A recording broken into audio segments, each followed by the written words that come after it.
Hey folks, today's hearing of the Minnesota Senate Committee on Higher Education for Thursday, March 13th, 2025 is now in session. Folks, we have two bills to talk about today. The first is Senate File 1611 of Senator Oumou Verbeten, and our second will be Senate File 1989 from Senator Draheim.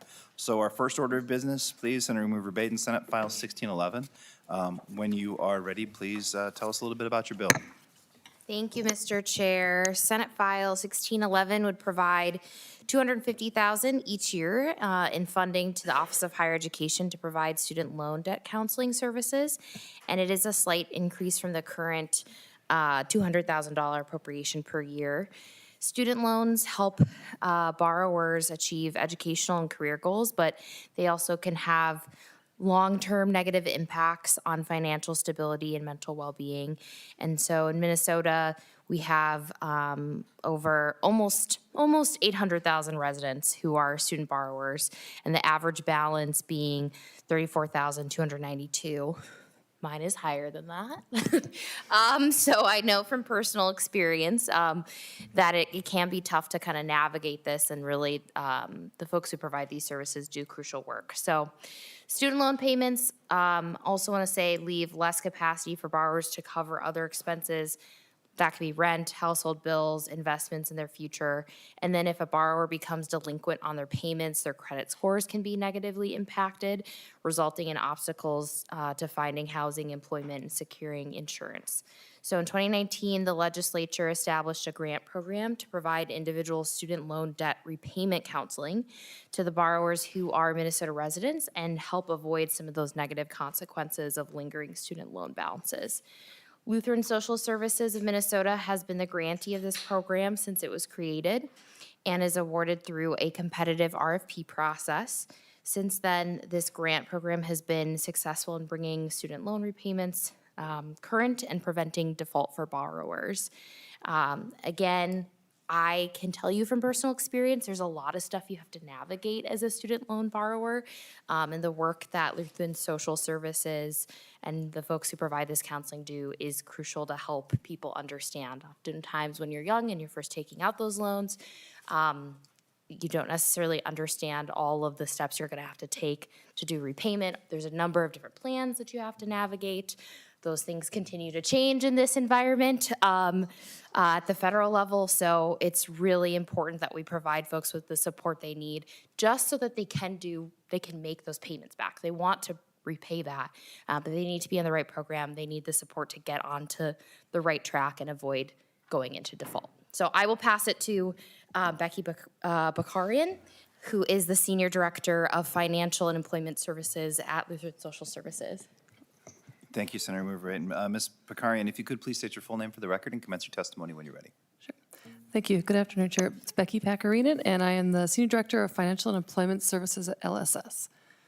LSS Financial Counseling has been around for 35 years with mission helping individuals overcome debt, build assets, and achieve financial wellness. We serve over 10,000 families a year, either in person, over the phone, or virtually. We offer budget and debt counseling, student loan debt counseling, credit report reviews, foreclosure prevention, homebuyer counseling, and financial education. We have 22 certified financial counselors located throughout the state in Duluth, Wilmer, Brainerd, Mankato, Rochester, Virginia, and 3 metro offices. 8 of our counselors are student loan certified. As Senator Oumou Verbeten mentioned, LSS has been a recipient of the Office of Higher Education Student Loan Counseling Repayment Grant. Since March of 2020, when we began the work on this grant, we've counseled 4,755 borrowers with a total of 7,238 appointments. As noted on the one-pager we provided to the committee, this one here, we continue to see a high demand for these services. We served 1,104 borrowers in 58 counties in 2024 alone. In the first year of this round of funding, we were at 32% above grant targets for numbers served. A typical borrower looking for assistance is overwhelmed and doesn't know exactly how much they owe, nor to whom. A certified student loan counselor assists them in gathering loan details and balances.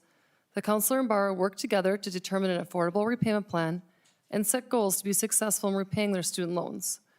We also meet with the borrowers who want to retire but co-sign their child or adult child student loans and are still paying on those loans, making retirement unaffordable. We see first-generation college students who, for a variety of reasons, had to drop out of college. Due to insufficient income and/or increased expenses, the borrowers defaulted and are unsure how to catch up. However, they're required to bring their loans into good standing in order to go continue schooling. We're here to help them with that process. After meeting with a student loan repayment counselor, borrowers have a better understanding of their student loans and how to address them. Borrowers learn about their options to avoid defaulting on their loans, which helps borrowers ensure they don't get their wages garnished, and so they're able to work towards achieving their financial goals. After borrowers meet with a counselor, 93% report increased knowledge and feel confident in repaying their loans. 95% avoid default for at least 1 year after receiving the counseling and feel confident in their ability to repay. 58% report payments are more affordable after a year after receiving counseling, and 97% develop a realistic individualized spending plan. Due to the increased demand for the student loan counseling, Senate File 1611 recommends an increase of $100,000 to serve an estimated 500 more borrowers in Minnesota. This is 500 more individuals or families who may be struggling with their finances and worried about their financial future.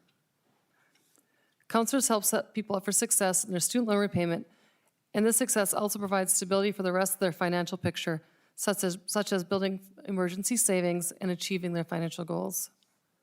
In conclusion, we are grateful for the opportunity to provide work that has such a positive impact on so many Minnesotans. Thank you for allowing us to share our work with the committee, and we request that you support Senate File 1611. Thank you very much for your testimony. Members, do we have questions for the author of the bill or her testifier? Senator Rarick. Thank you, Mr. Chair. Just wondering what some of the other sources of revenue are that you have for running these programs across the state, other than just this one grant. Ms. Bakarian. Excellent question. Thank you, Chair. Thank you, Senator Rarick. For student loan funding, this is specifically for student loan repayment counseling. We do have other sources of funding, and they're very specifically tied to it. For example, we have funding that comes in for HUD and for, it's called HECAC funding, specifically from the state to provide housing counseling. We have funding that comes in from the state to provide the student loan repayment counseling. So we do have different pots of funding, but it's very earmarked for very specific things. So if there wasn't this funding, we would not be able to have the capacity because it is specialized counseling that requires a certification, so we wouldn't be able to provide this counseling. Senator Rarick. Thank you, Mr. Chair. So, you're saying your offices around do multiple things. This funding kind of goes directly to just the student services, but then they're also funded through like HUD and other things. So this isn't 100% of what they're doing. Ms. Bakarian. Excellent. Thank you, Chair. Thank you, Senator. Excellent question.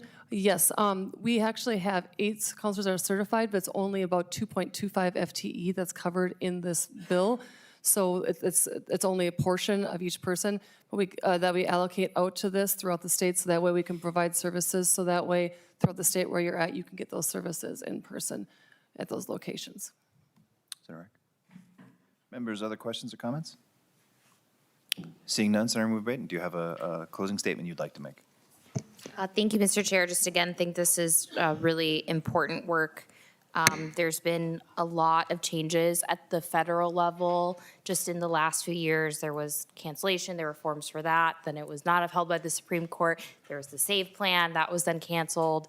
There's a number of different programs that borrowers have to navigate. And it can be very complicated. I go through this myself. So I understand the need for these counseling services, and it really does help people stay out of default, make sure that they have money to pay rent, to pay for their other expenses in their lives. So I think it's a great program, and I hope we can support it. Thank you, Senator Oumou Verbeten. Senate File 1611 will be held over for possible inclusion. Next up, we have Senator Draheim with Senate File 1989.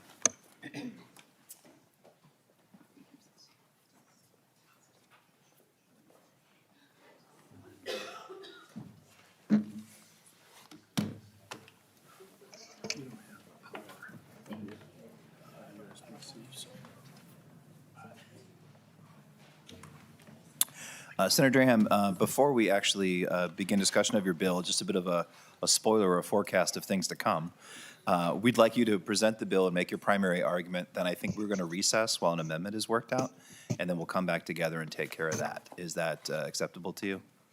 Chair, it's it's your committee, so you guys. So whatever you need to do is fine with me. I think, I assume it's gonna be laid over. You know, I have one amendment that's ready, and members working with the stakeholders, they want, my goal is to have the information for the students to have, but I don't wanna put a burden on Minn State or the U or the private schools to have to do what I'm requesting.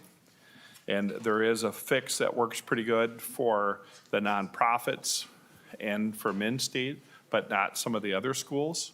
And I think the amendment addresses the last group.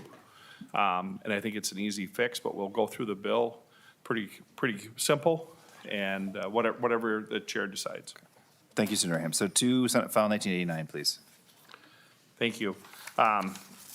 So members, I think in your packet is an E1 amendment, and the new amendment will have that language and then kind of an or language, including another option. And what the whole goal of what I'm trying to do here is to give information to the students going to college.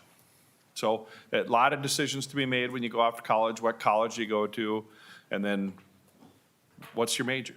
And, you know, if you're like me, you change your major 7, 8 times, spend 7.5 years in college. It's fantastic, but college costs a lot. And, you know, the debt that our kids are carrying is affecting them on marriage, having children, buying a house, et cetera.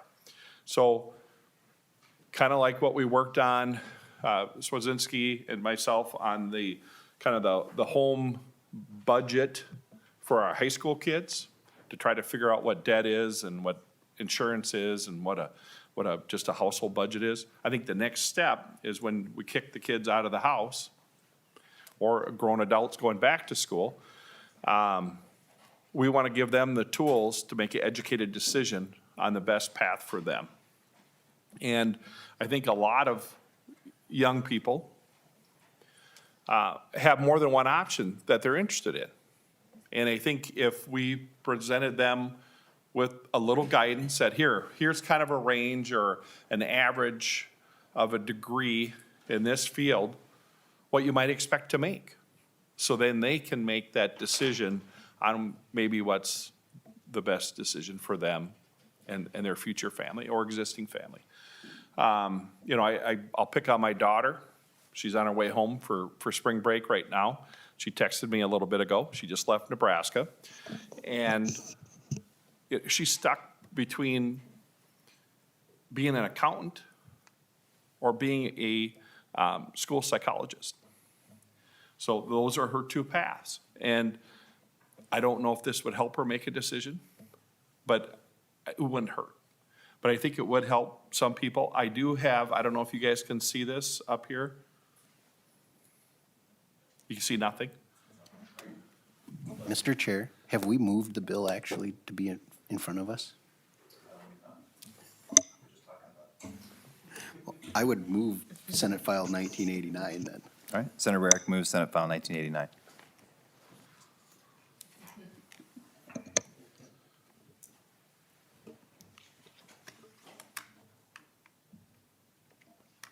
Mr. Parmagar has just informed me, Senator Rarick, that that is a convention most typically practiced in the other body. Mr. Chair, while we're waiting, you referenced an amendment earlier, so do you want us to move the A1, or are we waiting to decide what we want to do in regard to that? Senator Duckworth, we're going to wait. Okay, sounds good. A couple moments.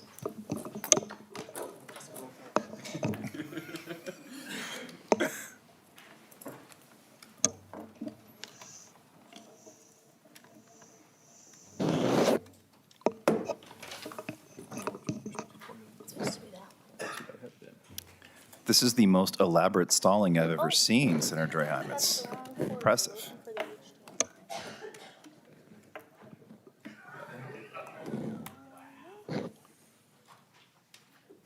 How about there? Are we good? This I don't know if I have an HDMI. You should have one on there. It's right. Right, there we go. Yeah.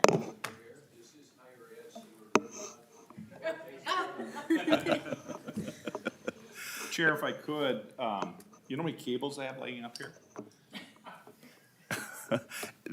Senator Draheim, it looks like the screens aren't even turned on. That seems like that might be a partial concern, unless they are.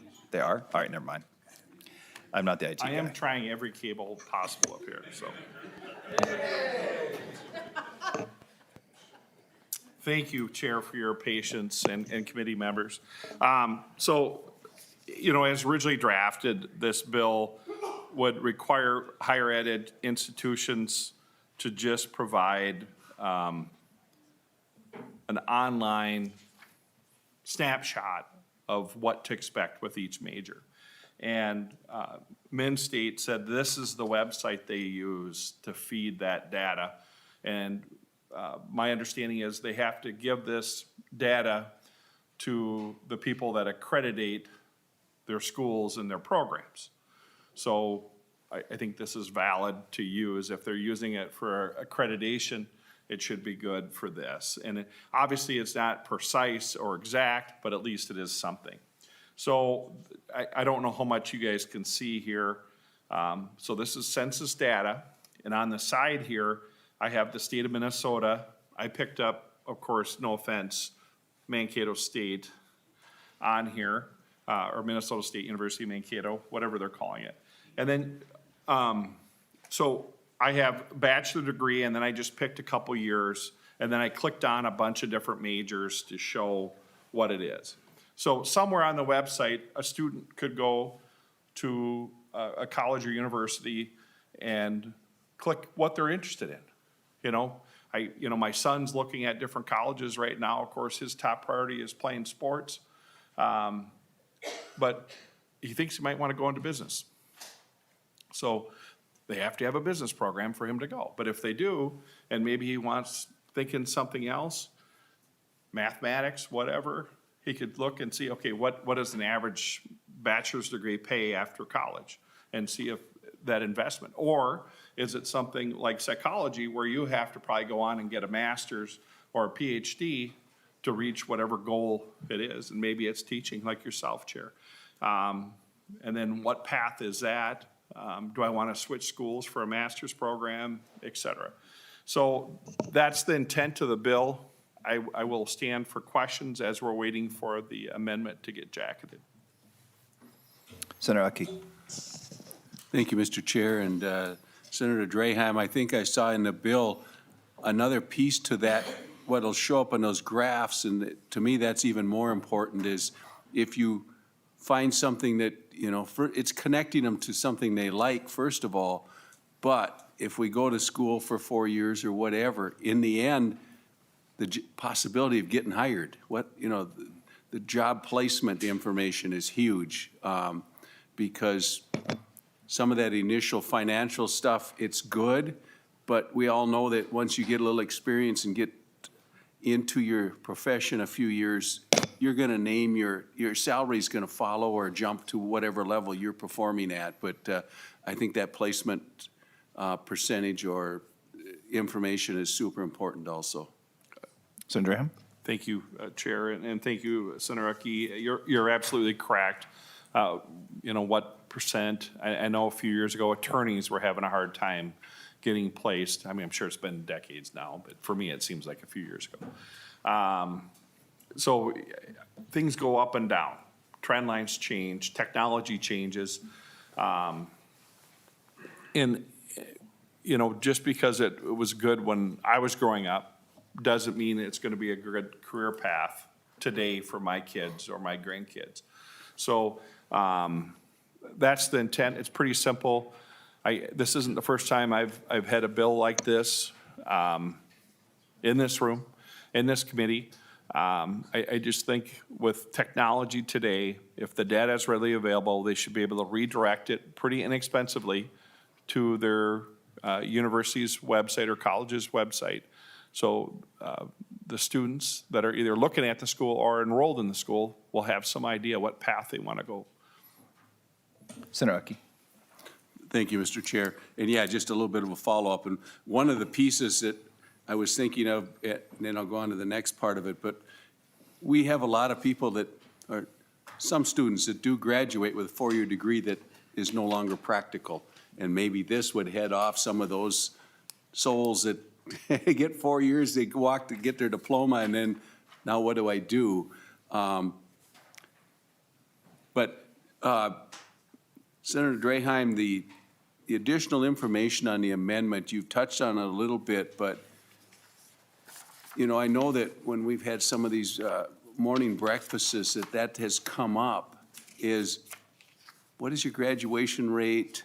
Some of these numbers that you're asking for here that I would think most of our schools should be able to rattle off quite easily. So I'm just wondering, is the pushback been minor? To me, this is probably some of the most important information they have, so hopefully it goes up easily without much of a burden on them for reporting this type of, I mean, it should be bragging rights, so I mean, they should want it on there, on a site like this. Thank you, Chair, and thank you, Senator Uckey. You're absolutely right, and that's the feedback I've been getting from the different groups of colleges and universities. They don't have a problem with the concept, but we don't want to make it expensive for them, because we want to keep the money in the classroom for the kids and not on admin. So that's kind of the fine line we're trying to do. What's the best data we can get? And if they're already paying for this data to access it, or using this for other things, then that makes sense to use this data. Graduation rates, et cetera, would have to be on there too, or whatever you guys want to include. It's your committee. I'm just bringing the concept up, trying to push it. I think it's a helpful tool. You know, we're not going to have a lot of funds to do a lot of fun things. This, I think, will be relatively inexpensive. I do not have a fiscal note. I would recommend making them do it without any money attached, but I am not the chair of the committee. So I think it would be very, very inexpensive, and maybe even a project for a student to figure out how to do it. It'd be a good class project for a computer programming class that I think a lot of our institutions have and do good work. Thank you, Senator Ham. Speaking of figuring out how to do stuff, I think it would be prudent at this point to just take a quick recess, figure out the amendment, come back and talk some more. So we are in recess at the call of the chair.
Put up more. or something like it. Members, before you have at your desks the A2 amendment. Senator Kupek moves the A2 amendment. Senator Draheim, would you like to explain or describe it for us, please? Thank you, Chair and members. So on line 22 on page 2, obviously we're deleting that after the period and inserting that. And what the big change was, we called out this website that I'm displaying on there is kind of where they're gonna take the feed from. And then adding language for the institutions that don't use this data, but use other data that is accepted by the accredited company, I guess, that they do it. So they don't have a cost to recreate the wheel. And it should be very similar. You know, it'd be nice to have them more robust, but with the fiscal situation we're in, I'm trying to be very mindful of the systems and the cost to it. And if we start with this and maybe there'll be a better idea in a couple years and we can come and adjust it. Thank you, Senator Draheim. Members, do you have any discussion of the A2 amendment? Senator Rarick. Thank you, Mr. Chair. Hopefully, I'm going to challenge the author to answer this question. The definitions here are, you know, what you're getting at. Can you explain to us, like, what institutions are using the Census Bureau post-secondary employment outcomes and which are under the institutional accreditor? So, Senator Draheim. And I'm going to challenge your eyesight, Senator Rarick. If you look right here in this box, these are the partner institutions in Minnesota. And I'll scroll down as slow as I can for some older eyes. So Alexandria, Anoka, Anoka Ramsey, Augsburg, Bemidji, Bethany, Bethel, Bethel Seminary, Carlton, Century Lakes, Century. You see the list. So it covers, I think, the majority of the nonprofit, and then min-state is what I mainly see here. And I don't know all the institutions. It's been a few years since I've been on higher ed. But I think it covers the vast majority. Here's St. John, St. Mary's, South Central College, Southwest, St. Olaf, St. Catherine, St. Cloud, for those up by St. Cloud, St. Cloud Tech, Staples, and then the U of M's, Vermilion, Winona. So I think it covers quite a few. And with the language we added, Rasmussen would be included, and a couple others. So I think we got the majority of the post-secondary institutions. Thank you, Senator Draheim. Senator Rarick? good. Members, any other questions or comments on the A2 amendment? Yeah, over here, Chair. Oh, I saw a finger move, and I was waiting to see if the finger would move again. You're next. Sorry. Senator Farnsworth. Thank you, Mr. Chair. Before I ask my question, I do want to set the record straight. You did mention as one of the colleges, St. John's, and I think they hardly qualify as a college. But to the amendment, go Johnnies, go Tommies. Where did we go? Anyway, it looks like this takes out the random audit. Was that intentional to get rid of the random audits? Because it deletes everything after the period. Senator Draheim? Thank you, Chair and Senator. You know, we're using census data. So do you want to audit the Census Bureau? So you know, like I said, it's a fine line on what your original idea as a bill author is, and then looking at the financial arena that we are playing in this year, and there's a lot more data that I would love to see on here. And I think Senator Uckey mentioned some of that there's more information needed to make a good decision, but this is a good start. And that's what I'm trying to find, that happy medium between the perfect world and what we can afford right now. And this is a starter. So I agree, there's a lot more we could put on here, and hopefully someday we'll be able to do that. But this is the starting point. Senator Farnsworth. Thank you, Mr. Chair. And I guess I was thinking that the audit was more that they were verifying that this was actually on the website, not necessarily verifying the validity of the data that was on the website. So that was my misunderstanding. If I could respond to that, Chair? Senator Draheim. It's hard for what I'm told, this is all secondhand, that it's hard to go back to a graduate and get their income, and it would be very expensive for the institutions to be able to do that.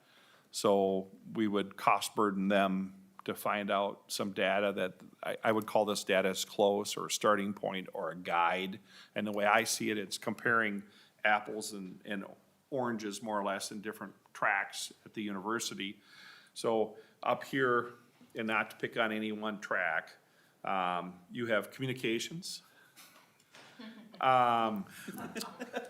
versus computer science. So if I was thinking of those two, and I was worried about paying my debt, I might lean towards computer science instead of communications. And nothing wrong with communications. But that is what I'm trying to get at here, is those young people or people returning, if they're gonna get a degree, what path are they gonna go? Now, if you go communications and you go on and get a master's and maybe go on and get a PhD or something like that, then this whole thing changes. Because in this, and I don't know how the schools are gonna do it, but in this website here, you could put in what degree. So if you have an AA degree or associate's degree versus a bachelor's degree, it changes the numbers. So I think we need to push people trying to make a decision on what they're gonna do for that, what I call that career path. And the whole goal of that career path should be to get people on a path where they can provide for their family. That is the end goal.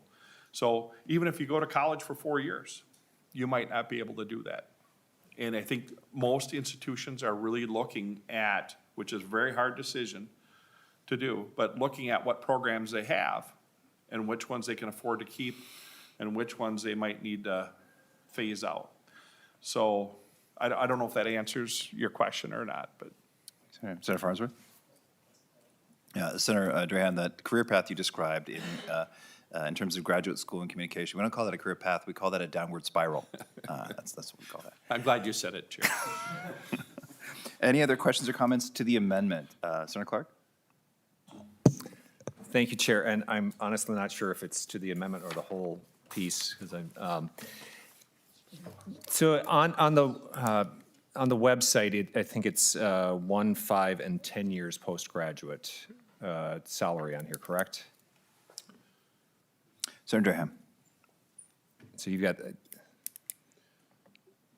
On this, you have all. yep, And we'll have to work with the systems to Okay. make sure they can do this. But it looks more like a 2-year kind of increment that they're going off of. And I don't know how far back this goes. I'm guessing 10 years. Because if, like, old guy like me, going back 35 years, does that really matter, or, for today's standards? Because some of the majors they had back, computers really weren't much of a thing, or personal computers weren't much of a thing back when I started college. And so I think it's a time period, and I think it's a 2-year block, if that answers it. thank you. Thanks, Senator Draheim. Senator Clark? Follow-up, Chair. Where I'm starting, and where the question I'm getting to is sort of the interplay between the 4-year, the 2-year, and if you were going on to, sure, you've got, you're undergraduate in pre-med, you're going to make $0 after that, but 3 years and 5 years after that. Are we requiring interplay therefore into graduate school? Because there's a whole lot of folks who are going to graduate from the University of Minnesota with pre-med and earn 0 in 5 years in. Senator Draheim. Very, very good point, Senator Clark. I don't think this gets to that. You know, I just put in, I'm still under Moorhead. I'm trying to pick on the people in the room. And, you know, they have a 1 year, a 5 year, and a 10-year, like you said, but I can still go in and change that. So I change here is the master's versus a bachelor's. And the pay went up across the board. You can see some of it really doesn't have the data. So we just have the data for the 1 year and no 5 or 10 year. I guess business majors are too lazy to do the report. I'm a business major, so I can pick on me. But I don't think this is gonna solve everything for, especially those advanced degrees. And I'm hoping if you're gonna go on and get a PhD in something, you're gonna do your own research. Yeah. You know, at that point. I'm more worried about the kids starting out in college and trying to hop on a track and stay on it because their parents are saying, you gotta graduate in 4 years. You can't afford to be here, blah, blah, blah. And hopefully this will help them make a good decision. Now, going on to master's or PhD programs, that's a whole different animal. Senator Clark. Thank you, Chair. I like this concept. I like where we're going. I think you made a good improvement. I think what folks, as they're digging into this, are going to realize is that some of the degrees, I love liberal arts degrees, that you start out as like, ooh, I'm not making as much money. Your growth in that's a whole lot better. Company I work for, they're always telling me, folks around me are like, I don't want a liberal arts major. I want somebody who's good at communicating, who's good at working together, who has these basic understandings, but I don't want a liberal arts degree. And you know what they're getting at is they want some basic business skills and they've got some broader pieces. And I think you're going to help folks see that there are more options. And yes, you're going to be choosing, you know, perhaps a starting salary that's going to help you in the short run and long run, and some that may be a little lower that will help you a bit more in the long run. So I love the concept of this. Thank you.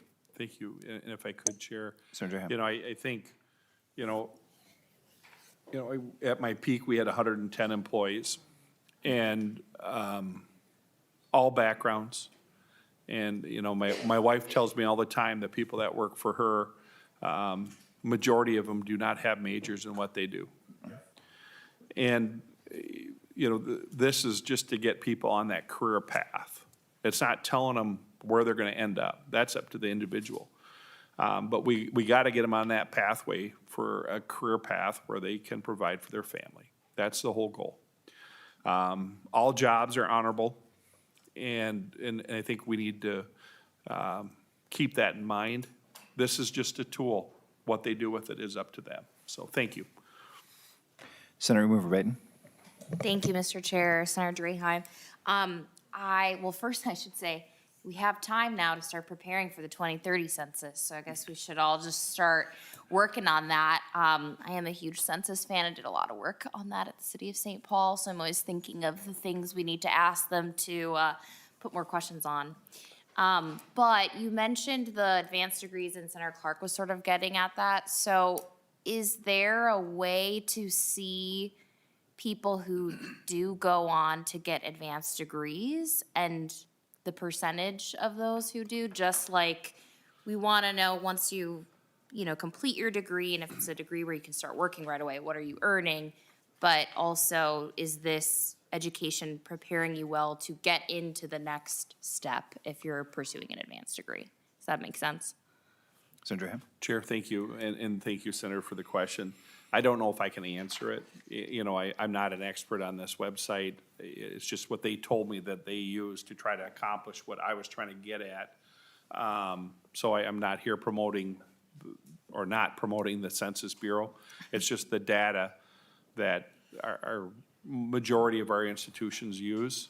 And I think these are all good points, and maybe someday we can have better data. But compared to what we're doing now, this is a huge step in the right direction. But I agree 100%, that would be nice to know. I just don't know if this site does it or not, or if the universities and the colleges will be able to do it or not. Senator Oumou Verbeten. Thank you, Mr. Chair. Yeah, that makes sense. I was just wondering if, I think it's helpful that you're using a tool in this bill that institutions are already using and not reinventing the wheel, but if you had considered something in just the bill to look at those who were pursuing those advanced degrees, and maybe there's not a great way to measure that right now, but other than looking several years out or looking at the outcomes after, just for folks who have, I guess, completed those advanced degrees as well as undergraduate degrees. Senator Draheim? I'm sure they have to report some data to their accreditation institutions on that, but I don't think it would get to the income. And, so I think we could probably get, some kind of placement or advancement numbers, especially the advanced degrees. But I don't know about the income, because, how would you feel if, I'll pick on Moorhead again, called you up and said, how much you making, I don't know how many people would, one, answer the phone, and two, tell them an answer or tell them the truth. So, once again, imperfect, but it's better than what we have. Well, on that front, Senator Draheim, something I was just thinking about is that many advanced degrees, graduate degrees, are articulated to professional organizations that do collect lots of that information. So that might be something else to explore at some point too, is some sort of articulation to those professional organizations that do know things like salaries and job requirements and things like that. So members, I don't see any other questions or comments relative to the amendment specifically. So if we may, could we turn to that for a second? As I said, Senator Kupek moves the A2 amendment. All in favor, say aye. Aye. Opposed? The A2 amendment is adopted. I think we've had a fairly vigorous discussion about the bill in its entirety, but if there are further questions or comments, we can entertain those now. Senator Oumou Verbeten. Just one more question. I know that you mentioned, Senator Draheim, that this isn't the first time you've brought forward a bill like this to this committee. And I think a previous iteration had some aspect of standardizing offers from institutions. That's something I've been working on this year. Would love to chat with you more about that. But is there, I just wanted to know if you could speak more to kind of your process and focusing in on getting this information. Do you see value in also having institutions sort of provide really clear information to students about their offers so they know how much they're receiving in grants versus loans, what they'll have to repay, and what they're likely to earn after getting that degree, which is what your bill's getting at. Senator Draheim. I think that's a great intersection between the two. And, we all use reference points of ourselves or family members or people close to us. And, my daughter, she applied to 32 colleges and without her mom and dad knowing. And we toured most of them. And good for her. She's, unlike her dad, very academically minded and doing great. And some of the offers were very confusing and I would say almost misleading. Of course, she wanted to be away from dad a little bit and wanted to be outside of Minnesota. So I'm not picking on our own institutions here. So, I think we can do better. And, I think as college becomes more competitive, the smart institutions will be clearer on what they do and what they have to offer. We have a lot of great institutions in Minnesota that have a lot to offer. So I think they would want to brag and do a better job at communicating the whole process of applying for college. We didn't qualify for any grants, but you got scholarships, lots of scholarships, because she's, unlike her dad, a 4.0 student, and took school very seriously, and that helped her. But I'm thinking, okay, what if she didn't have parents that went to college? How would they navigate that? And then, we have the resources to help out a little bit. most families don't have that option. You know, even if they make good money, they might be caring for their parents, or a sibling or whatever. So we can do better. We should strive to do better. And I like the concept. I don't know where you're at in the process. But I hope this will end up in the year-end bill that you guys will work on here shortly. And I think it would be something we could do to add to the information that colleges need to provide to the kids to make that good decision. And when I say kids, I know some people go back to college that are older than me, and great, good for them, but everybody's still a kid to me. So, thank you. Senator Oumou Verbeten. Thank you, Mr. Chair. Thank you, Senator Draheim. Appreciate that. Hopefully, we'll have jackets soon, and we'll, would love to talk to you about that and keep working on this bill as we get closer to pulling together our final package in this committee. But I do appreciate the spirit of trying to really empower our students and make sure that they're making informed decisions as they're deciding where to go.